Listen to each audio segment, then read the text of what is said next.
season. So let's give real good. Amen? Amen. Trust the Lord. You know? Trust the Lord with all your heart. Don't lean on your own understanding. Acknowledge Him in all your ways. And He will make the path straight. Amen? Yes. Hallelujah. If you need an envelope, the ushers will make sure that you get one. And God always provides seed for the sower. Amen. How many is a sower in here? Amen. Hallelujah. And when you're a sower, God will always provide you seed to sow. Yes. You know, and I say this every morning on my way to work. I'm in the car, and I say, Father, I thank you that you are Jehovah Jireh. You are my provider. Amen. You know, my job is not my provision. God is my provision. Yes. Hallelujah. You know, and I thank God for the ability and the wisdom that He gives us. But when everything's pushed aside, God is our source. Amen. You know, and when we're faithful to Him and to what He's called us to do, we're guaranteed that He will meet our needs. Yes.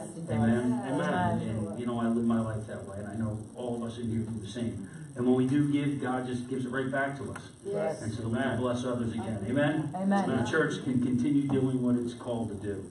And that's to bring help, hope, and healing to this generation. Amen? Amen. Let's pray and we'll receive the offering. Father, we thank you for an opportunity to sow our seed. Lord, we thank you that as we do in obedience to your word, that you would open up the windows of heaven, Father, that you would pour out blessings into our lives, Father, that we would not have room enough to contain them, Father. And as we prosper, Lord, I thank you that you would give us opportunities to sow more and more seed, Lord. We thank you that all of our needs are met according to your riches and glory. The needs of this church and this ministry are met according to your riches and glory. Thank you that our finances will produce, Father, and it will enable us to continue sharing the gospel, the good news, and your love for this world. In Jesus' name. Amen. Amen.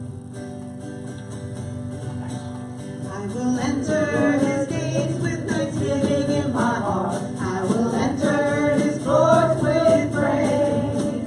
I will say this is the day that the Lord has made. I will rejoice, for he has made me glad. He's made me glad. He's made me glad. I will rejoice, for he has made me glad. He's made me glad. Oh, he's made me glad. I will rejoice, for he has made me glad. I will enter his gates with thanksgiving in my heart. I will enter his courts with praise. I will say this is the day that the Lord has made. I will rejoice, for he has made me glad. Hallelujah. He's made me glad. Oh, he's made me glad. I will rejoice, for he has made me glad. He's made me glad. Oh, he has made me glad. I will rejoice, for he has made me glad.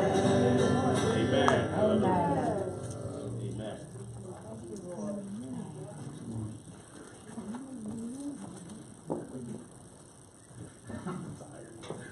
I am tired. I forgot how to order of anything here. What's next? Praise the Lord. God, He doesn't forget, right? Amen. Well, God is good. Glad to see you guys are here this evening, and Wednesday night's a spiritual boot camp. Yes.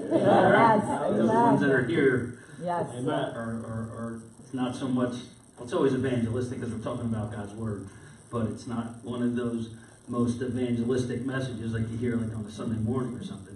You know, we're talking to soldiers, right? Amen. God is good. I was thinking about, and you know, I was thinking about, you know, the message that I'm going to minister now wasn't what I was going to minister this morning. Oh, What a coincidence! That's What a fine. coincidence! Big surprise, right? Yeah. And all day I was, you know, at work and I'm thinking about what I was going to share tonight, and I think what I was going to share tonight, I'm going to share on Sunday. So far, anyway, we'll see how that goes too. But tonight we're going to talk about be careful, beware of what I call it. Beware of the drift. Beware of the drift. Yeah. Beware Yeah. of the drift. You know, how many have ever been caught in a little drift? Amen. Okay, I ministered a message here called Slow Fade, and it's kind of the same thing, but we're not going to be real long. And I have five We're not going to be long because I'm really tired. So I have five very practical points, though, that I want to share with us tonight involving drifting spiritually. Amen. You know, I'm sure, I mean, I can sit here and tell you story after story, and I'm sure you guys can tell me story after story. At some point in your life where you knew that you were closer and certain things caused you to drift away spiritually. Now, you never endeavored to step away from the Lord, but things happen. Amen. And if we're not like really aware of those things, we'll find ourselves drifting away. It reminds me of a story that I think my dad's even told this story before, but we were scuba diving in, I don't know if it was the Grand Caymans, if it was Cancun, I don't remember where we were, but we were, oh no, I know where we were. We were in, it was actually, there were two stories, but the one story I'm thinking of is we were in John Pennekamp State Park in Key Largo, in Florida, and we were, you know, under the water is beautiful. It's calm, it's serene, there's no, you can't hear people screaming and hollering. It's like just totally, you're in your own world. It's peaceful, you know? So we're together, my dad, my brother was with us, and we're just cruising around, checking everything out, the reef, all the fish, and I got caught in a drift. And I'm so like focused on what I'm looking at that I didn't realize that I was drifting. Next thing I know, I turn around, or whatever, spun around a little under the water, and there was no one around. I'm like, where did everybody go? You know, and so I turned back around, and there's a gigantic wall of barracuda. I kid you not, and all I could think, you know, I had been diving for probably 6 years prior to this happening, and they always tell you don't wear anything flashy, nothing like that, because that attracts them. So I'm like, I checked everything, I'm like, I have nothing on, everything's good. But when I tell you, out of nowhere, I could not see through this wall of giant barracuda with these teeth, and they were like this close to me, and just staring straight at me, and I'm staring at them, and I'm like, oh my gosh, where's my dad? You know, and so I didn't freak out, I just kind of real slowly backed away, you know, and I was staring at them, they were staring at me, and next thing you know, just like as quick as they came, they were gone. And I could see further down, I could see my dad. And I was like, man, what are you guys doing over there? You know, now I'm yelling under the water, you know, can't really hear much, but it reminds me of how easy, when we get distracted, how easy it is to drift away. You know, in the natural, you can drift away. You can drift in your lane when you're driving. Nowadays, the cars have that thing. I mean, my car won't let me drift. And it actually jerks the wheel over, you know, which is good, but it also makes you lazy, you know. So, there's so many opportunities that we have in life where we can get caught up in what we're doing or distracted by things that cause us to drift. And just like that happened with me in the... you know, in scuba diving, it happens to us in all manners of life. So tonight I really want to talk to us about 5 things that cause us, and there's probably 550 things that we could think of, but there's a couple things that come to my mind that I want to that I really want to highlight on tonight. And if you have your Bible, you can open up to Ephesians chapter 5. We'll just start there. You know, for pastoring for so long and being involved in ministry with my mom and dad for so long, I've seen it even in my own life. You know, so this is a message that I can really preach, that I preach to myself more than anyone else, because I've been a victim, and I don't even like to call it a victim. I mean, it's choices that I make that are stupid ones that cause. But I've been a person who has drifted. You know, and for whatever different reasons, and you know, some are self-inflicted things, some are, and we're going to look at them, but it causes our life to spiral out of control. Amen. You know, if we're not constantly, and when I say constantly, I mean constantly. I am constantly praying.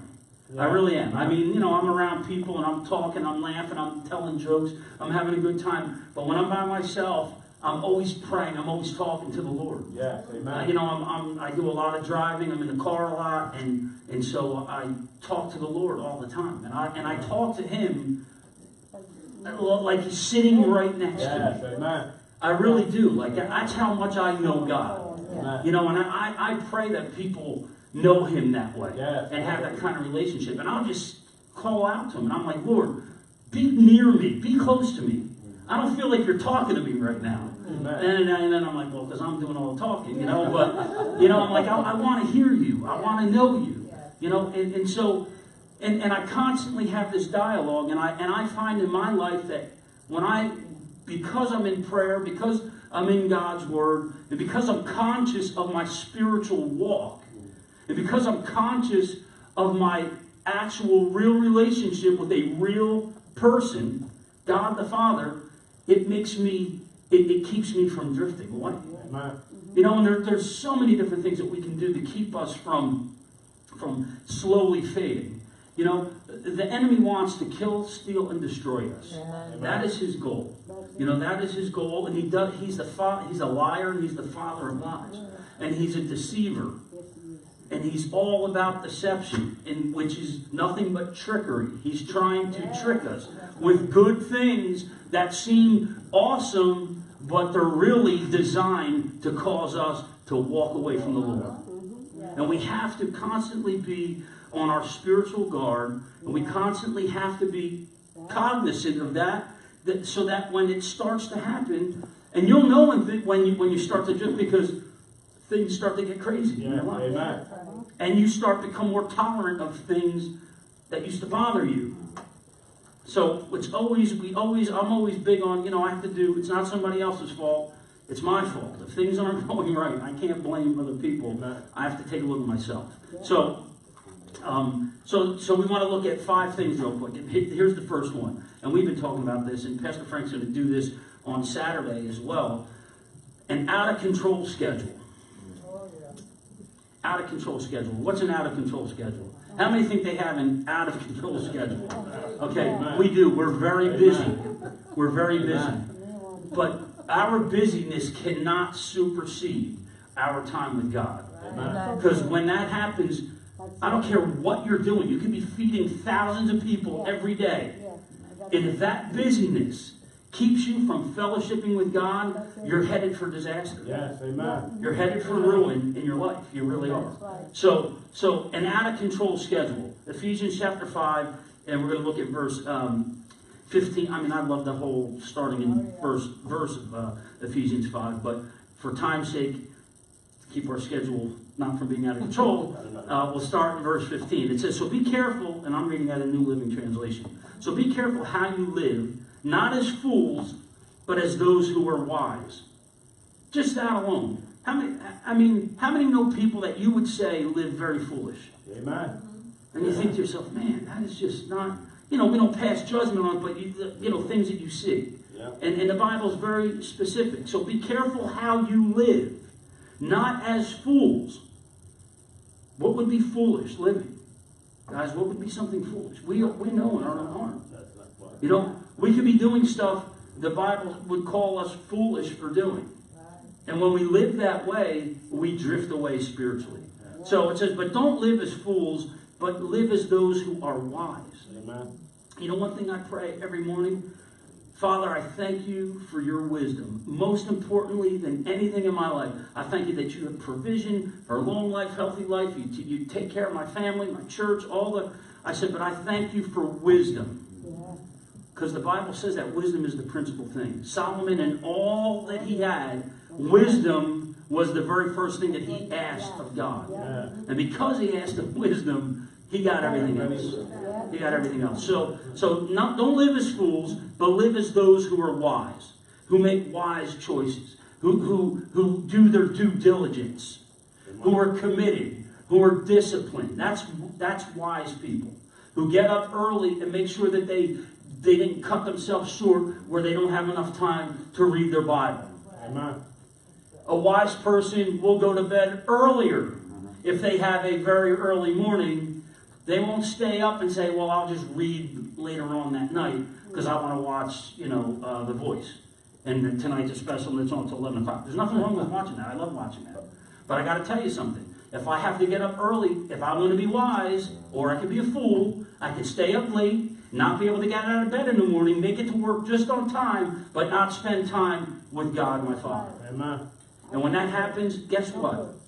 I just weakened my defense. Okay.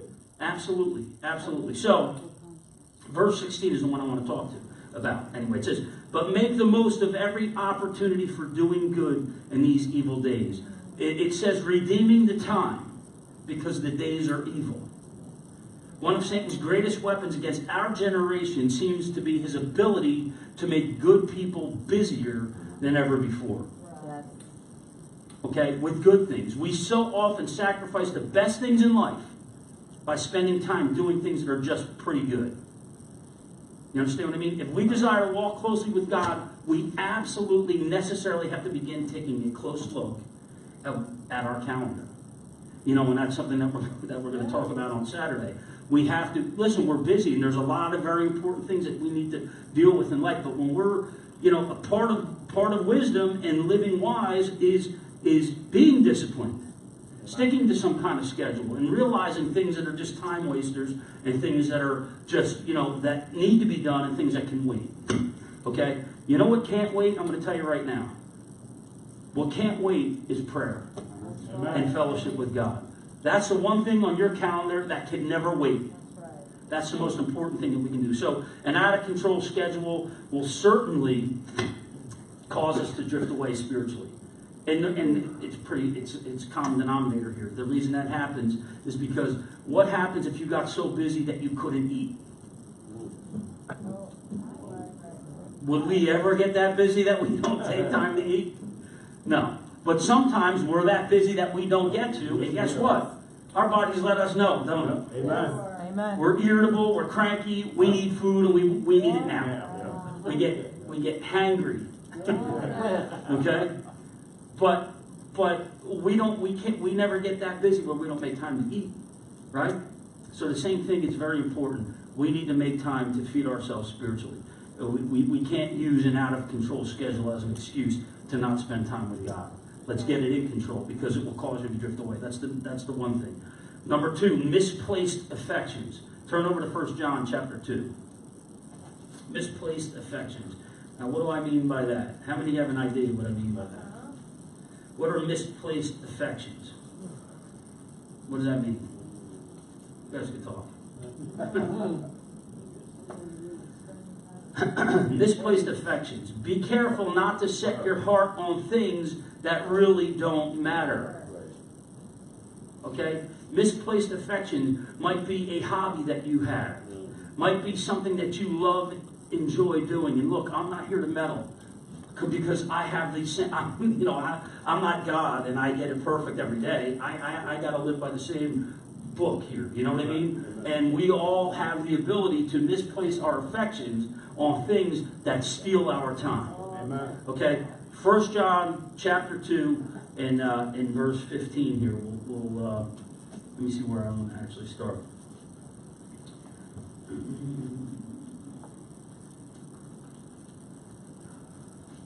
John chapter 2.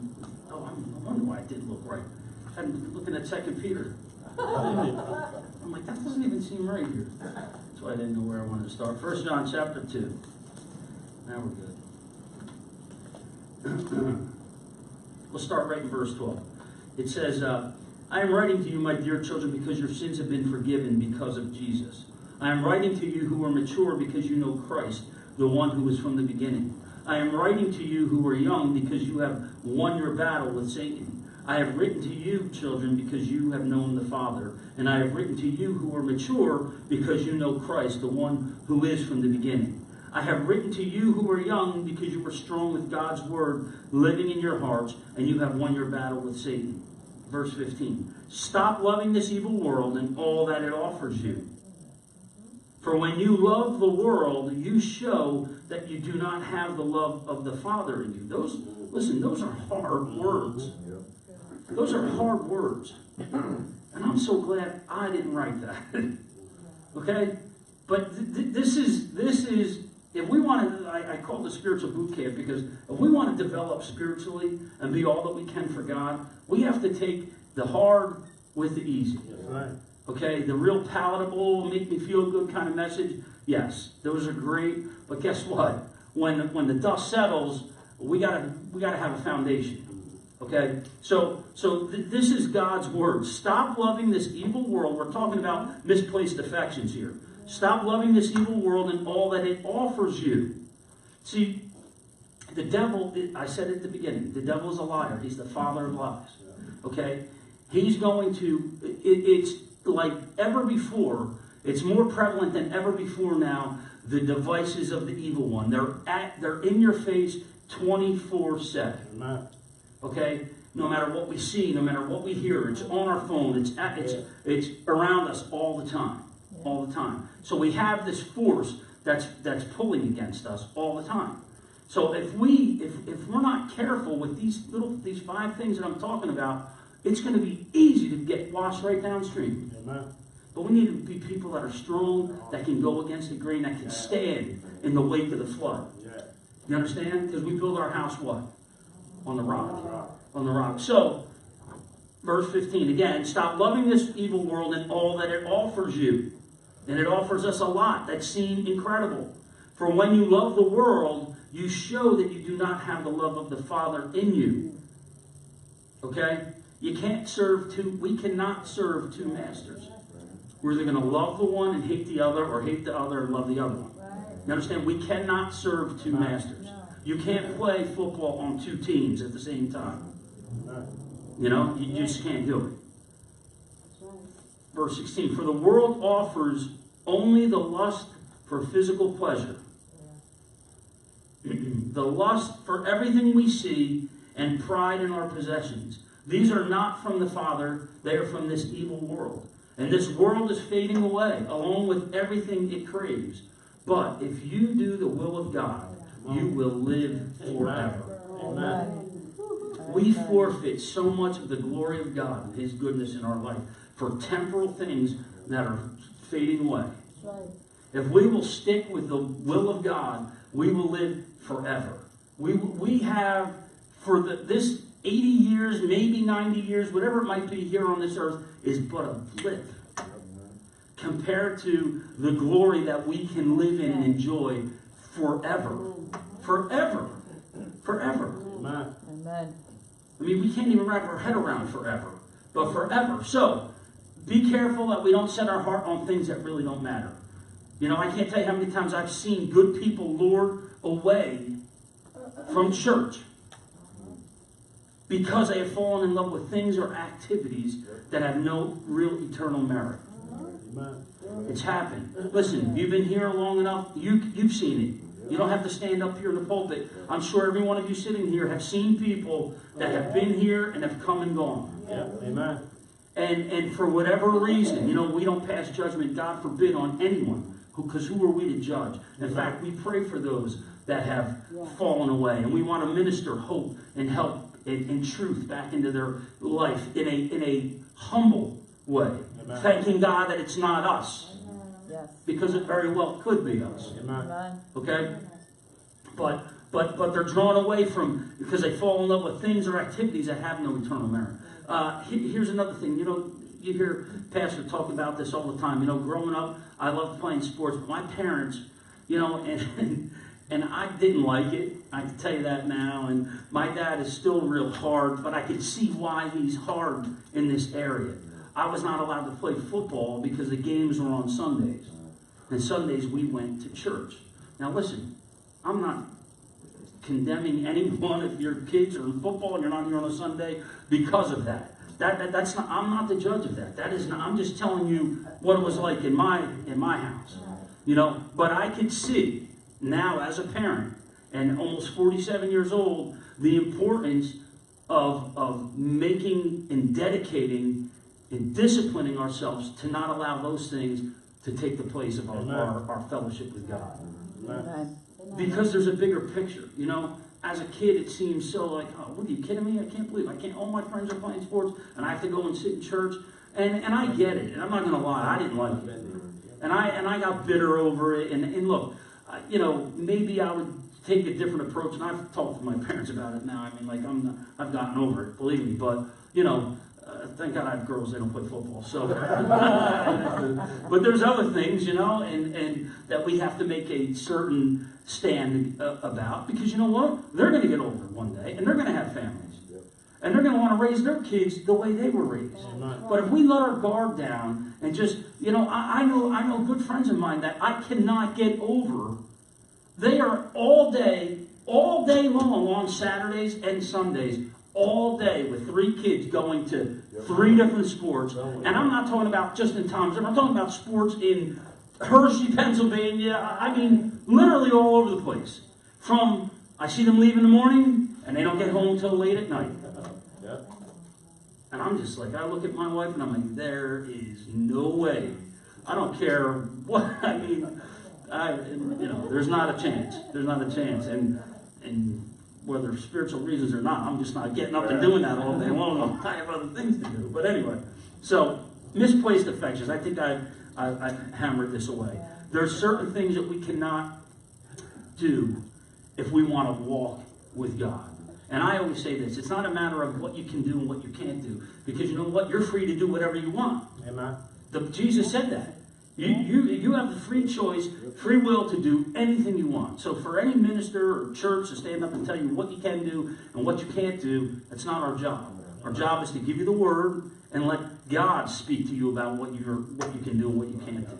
But the choice is yours. I mean, if it's going to cause you to fade away and to drift away, then by all means we need to do a little checking in there and saying, okay, some things we got to cut out of our life. Amen. You know, that's all. And then maybe later on in life there'll be time for that. But if it's causing you to drift away spiritually, you need to cut it off and ASAP. You know, because it's not worth it. So we have out of control schedules, misplaced affections. Number 3 is discouragement. I got to move along here, man. Talking too long on some of these points. It wasn't part of my schedule. Yes. Discouragement. During, we often see people, and I've seen Satan uses the art of discouragement to drag people away from spiritual activities. It happens all the time. I mean, there's a bunch of things that drag us away, but, I mean, discouragement is number 1. When you get discouraged and you just feel like you're beat up and things just aren't working, my prayers don't get answered, I still feel sick, and you get discouraged, and listen, discouragement happens. It really does. I mean, I'm not up here to say that, I've been discouraged many times in my life, but it's in those times. Listen, even coming tonight, I'm telling you, I didn't even get home yet. I haven't been home since whatever. I left the house 6 o'clock this morning. And I was telling Pastor Frank, I gotta have my Bible with me. Because then I'm gonna be coming here just doing it from my heart. But I did have my Bible with me, so I have my notes. But discouragement is we have got to get to a place in our life where sometimes we have to just tell our flesh to shut its mouth. Come on. Amen. I mean that. I mean that.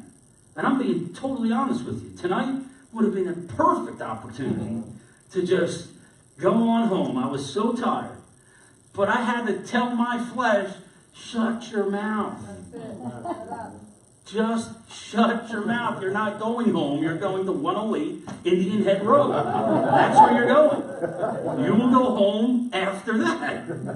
But it was a battle. The flesh wants what it wants. And I said that because discouragement comes on us. And it drags people away from church. When the trials of life cause a person to become discouraged, we often begin focusing on the problems and we take our eyes off Jesus. Yeah. Think about this. And when I say that, it reminds me of Peter walking on the water. Okay? Yep. When our eyes are focused on God, and we're right, it's Him and I, and we're focused on each other, I'm following His plan, I'm not aware of the wind and the waves and the storms that are going on around me. But when discouragement sets in, because there's a little setback or something goes the way you didn't anticipate it, it causes you right away to look at your circumstances.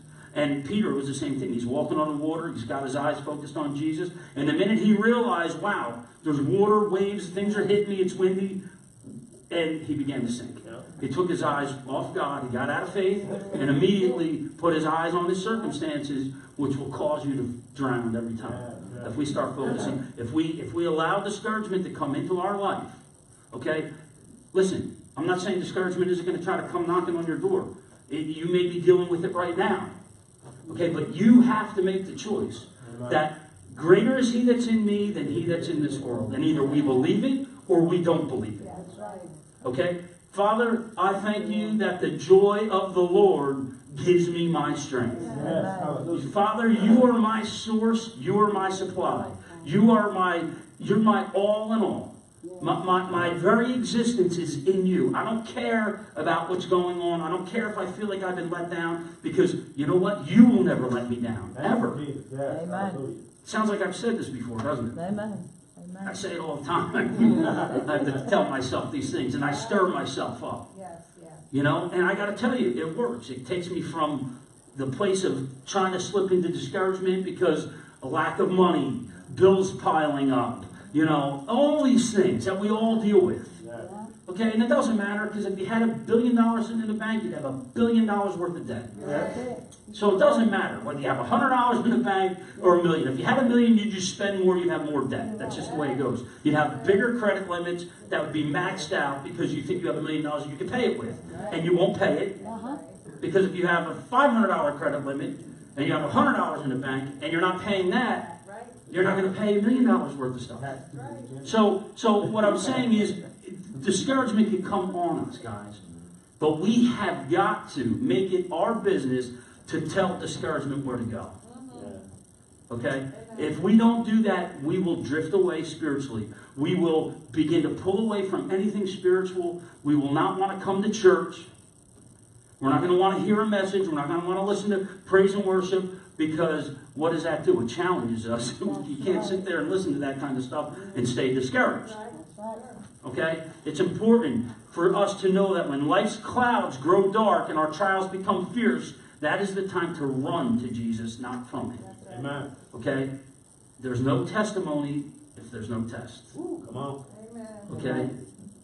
And so we need to constantly focus our attention and set our affections on things above. So discouragement is number 3. Number 4.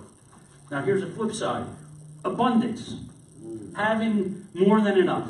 Amen. We always talk about how lack makes us discouraged. But the same thing is true too. When we, listen to this. 1 Timothy, turn over to 1 Timothy chapter 6 and verse 10. How many are still with me? Amen.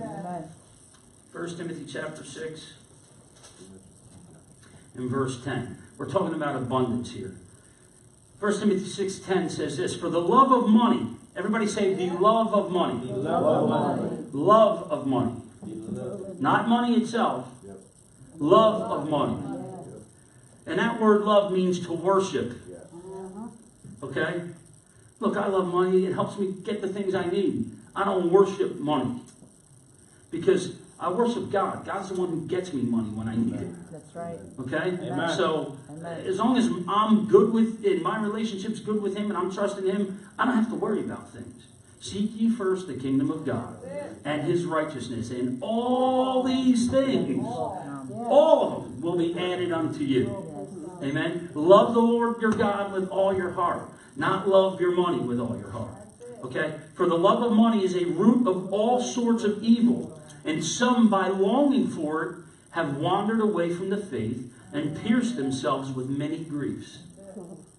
You know, Proverbs says that, and I forget the verse right offhand, the chapter and verse, but that the Lord blesses us abundantly and adds, there's no sorrow with it. Amen.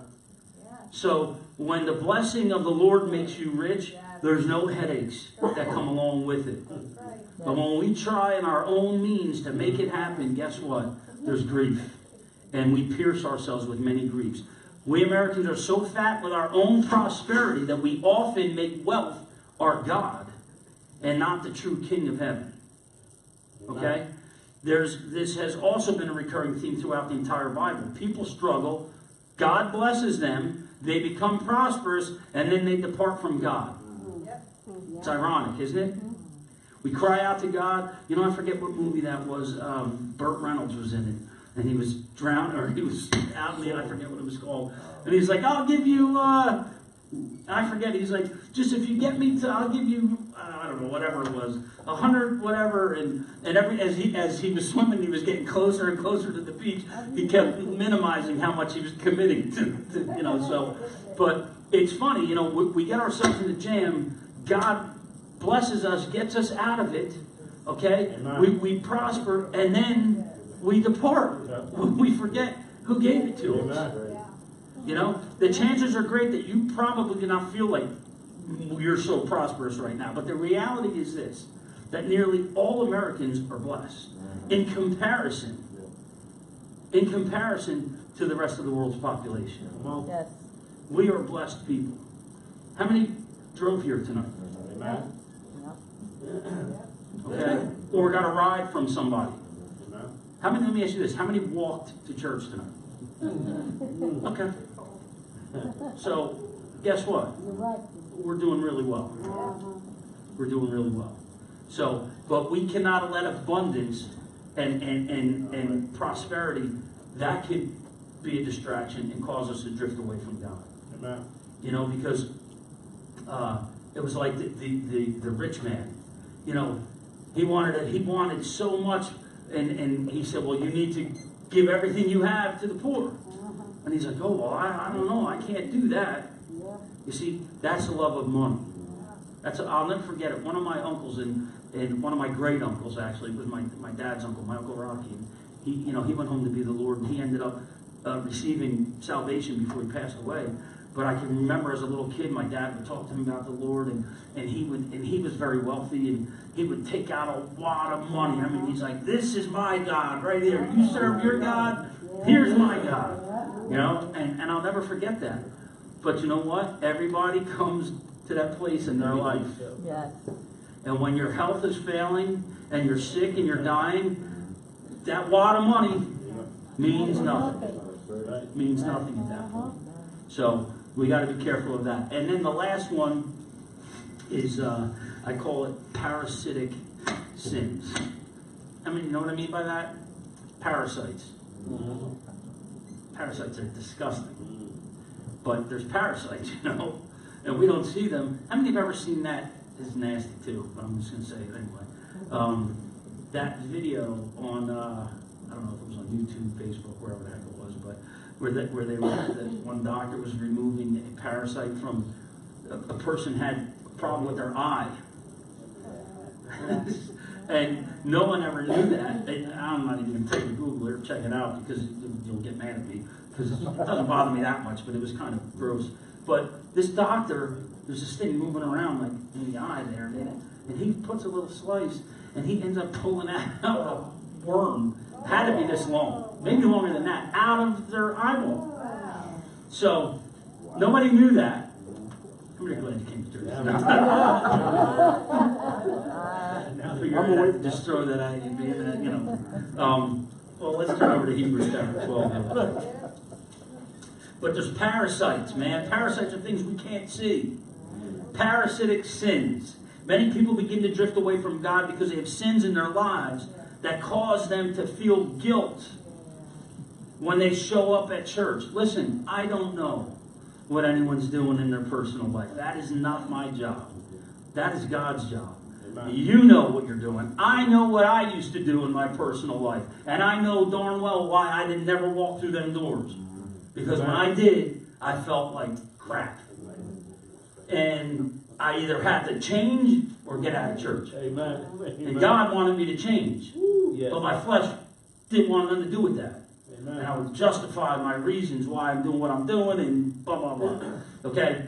But those sins that nobody knows. Okay? That only we know and God knows. And that's the craziest thing that I ever think of. Like, we think that we're hiding.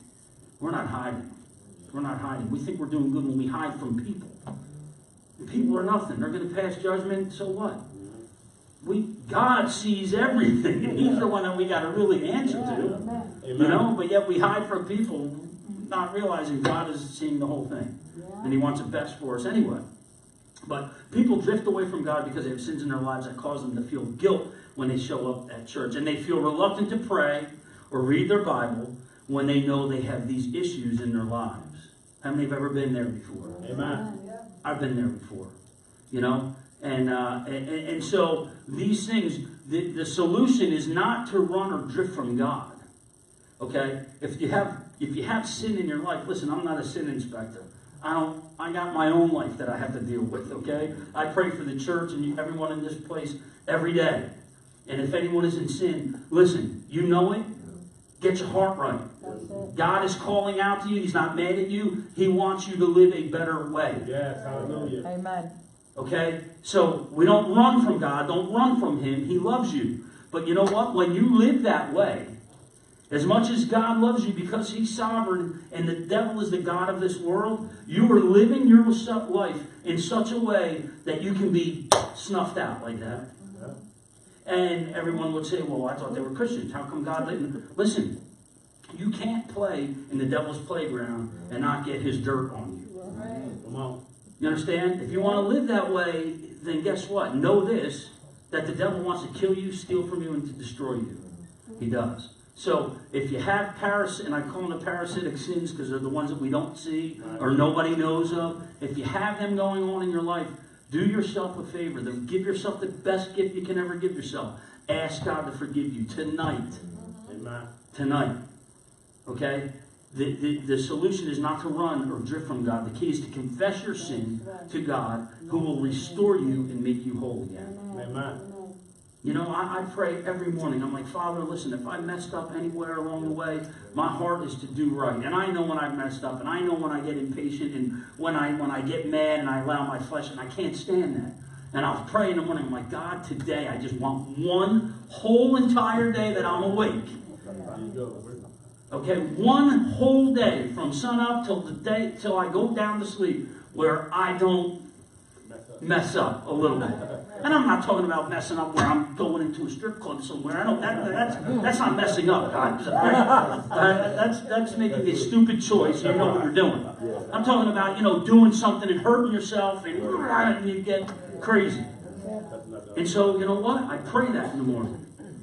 And I can't help but be honest. I just have to be honest because I can't. God sees it anyway. And I'm like, Lord, every time I'm going to do something, I've been working for a friend of mine who has he's got a big construction company, but he does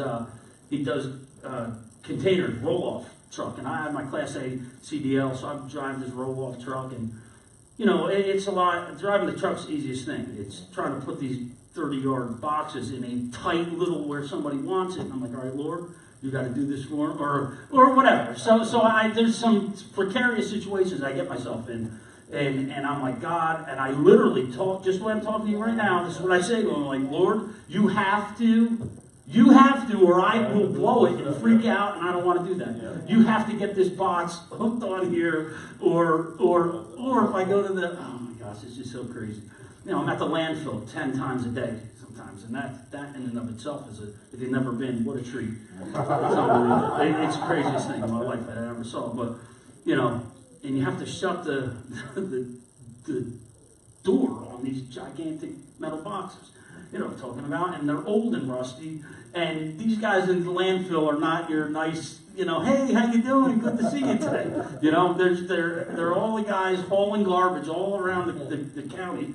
And they're in a rush, and they want to get out of there. And I'm always like, I get so stressed out at the very end because I'm like, all right, dump the thing. It's all good, but I got to close this box. And I'm like, Lord, please let this box close on the first thing. I don't want to sit here and jerk around it and try to, So that's my stress of the day, okay? And sometimes when it doesn't close just right, that's where I lose it. I don't lie. And but I've been praying a lot more about that, and they've been closing perfect for me. So anyway, and I'm telling you that because there are those little sins in our life and those challenges. And if we're living in such a way that isn't right, then we need to get our hearts right. Because it's going to, again, this message was to some pointers, 5 specifically, that cause us to drift away spiritually. And it's my prayer, and it's the pastoral staff here, and it's God's heart that none of us perish, that none of us drift away, but that we really accomplish God's plan for our life and our purpose. And our purpose, honestly, guys, if you don't know what your purpose is, just start sharing the love of God with somebody. Amen. Because that's your purpose. You know, we are His hands, we are His feet. We are the ones that are called to share God's goodness and His grace and His love and His mercy with people. But if we're drifting away spiritually ourselves, then we're going to be of no effect, you know, on those around us. You know, how are we doing in our journey with God over the past few months? We've got to ask ourselves, have we drifted? Because I'm telling you this, now is the time to return. Today is the day. Today is the day. You call out to God before you're so far from the shore that you lose all sense of spiritual direction. Because you know something? That's the worst place that we can get. And I got to tell you, that's the enemy's number one thing, to get us so far off that we don't even see the spiritual Christ in our relationship with Him anymore in our life. And that's a very scary place to be. So, you know, I hope that this was encouragement for you tonight. You guys can come up here to just do our spiritual homework. You know what I mean? And listen, it's not for the weak and the faint and the wishy-washy. It's for serious people, and it's a serious message. And we have what it takes. We have what it takes to succeed. We have to make God number one in our life. Amen? And make sure that we take care of those things that seem to be pulling on us in different directions. Because it's God's will that none perish, you know, and that God wants to use us all. He has a specific purpose for our life. Amen? Amen. Let's stand up on our feet. Father,